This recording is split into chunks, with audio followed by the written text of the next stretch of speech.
The next menu we'll be discussing is the utility menu. Press F5 to enter it.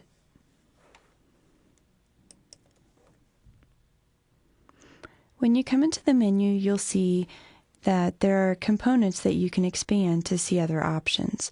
The first one that we'll look at is the file.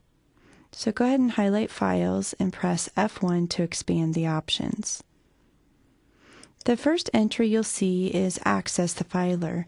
Go ahead and highlight it and press Enter. Access the Filer is a lot like Windows Explorer on your computer.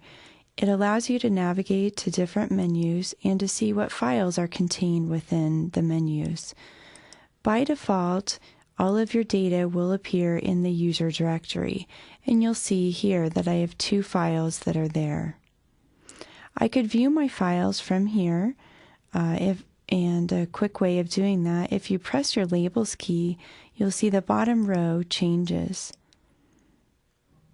And one of the options will be to graph. So if you highlight a data file you want to see and press Graph, it will bring you into the Graph It screen. And from here, I can go in and view my data, either as the file as it's stored, or D for data set. And you'll see that my data will be built into columns. Go ahead and press Escape all the way back out, and you should be back to the filer. Other things that you can do from this menu are to tag files and to delete them, although the 6400 software calls it purge. So when you want to delete a file, you'll be using that option. But first you need to tag it, and then you can purge it. You can also rename files. You can move files from one directory to another, that sort of thing. Go ahead and press Escape.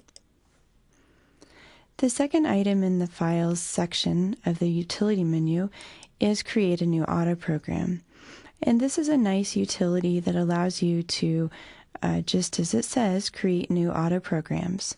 And it's all menu driven, so you simply pick items from a list in the order that you want them to happen. And when you're all finished building the program, you're allowed to name it a unique name. And then you'll see that new name appear in your Auto Program menu in New Measurements, so you can run the auto program right from New Measurements. Another item that you will be using frequently is the Recompute a Stored Data file. And this will be used if you collected data and you had the wrong leaf area or the wrong stomata ratio, and you needed to go back and change those parameters and then recalculate your values. Although now with the new version XT software, we have files that are already ready for the Excel format. So there's really no need to come back here and recompute your data. You can recompute your data just right in Excel. Okay, the next section is Communications. Go ahead and expand that section. And if you arrow down, we'll take a look at what's included there. The first item under Communications is called Network Status. If you highlight that and press Enter, it will show you, if you are connected to a network, what the IP address is for your 6400.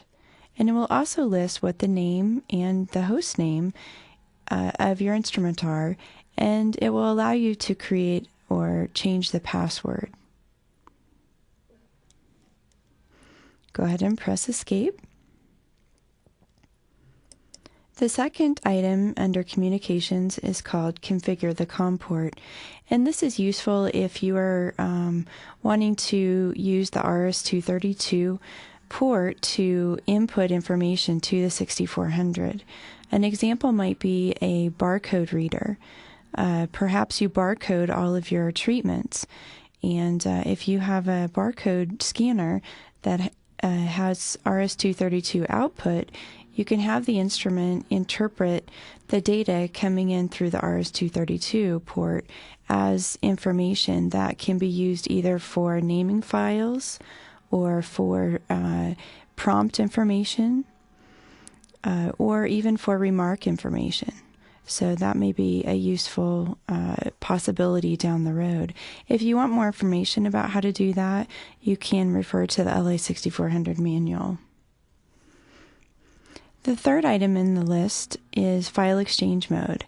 And if you are wanting to download data via RS-232, this is the mode you would want to put the instrument in, and then you would connect your RS-232 cable between the instrument and the computer that you want to download the data to, and then you would start your file exchange software.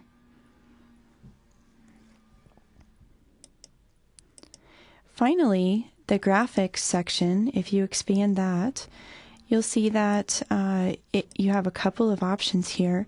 One of them is to take data that's stored on the instrument and to create graphs with that data. So if you had several light response curves stored in your instrument and you wanted to graph them and view them sequentially, you could use that option to do that.